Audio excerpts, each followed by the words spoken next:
The 24th of May 2018 by Dan Drollette JrNow has come the news that a lot of us were expecting, but it is one thing to have a general notion, and another to see a headline in black and white on the front page of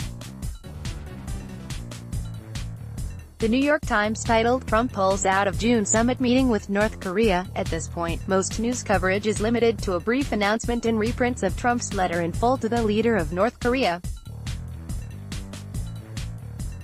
An exception is Vox, which ran an article titled, "Why did anyone ever take Trump's North Korea diplomacy seriously?" It does seem significant, as the Washington Post noted, that Trump cites tremendous anger and open hostility from the Kim regime as the reason for canceling the meeting, which had been scheduled to be held on June 12 in Singapore. It also seems important that the U.S. president apparently blindsided nearly everyone with the news, from what information has trickled out at this point.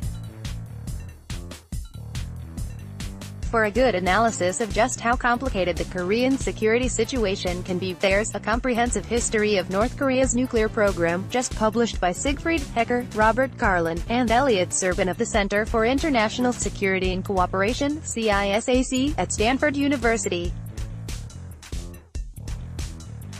In exhaustive detail, the 76-page narrative and accompanying color-coded charts delves into the past 25 years of effort to limit North Korea's nuclear ambitions.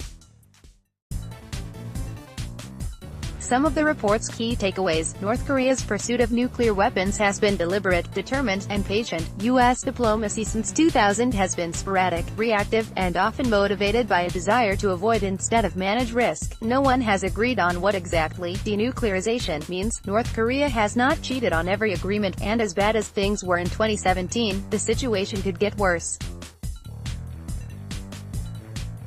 Shortly after Trump's cancellation of the summit was announced, University of Chicago historian and longtime Korea watcher Bruce Cummings sent the Bulletin his response, which noted, "It is absurd to cancel the upcoming summit because of entirely predictable North Korean rhetoric, on the very day when they blew up their nuclear test site in front of foreign journalists."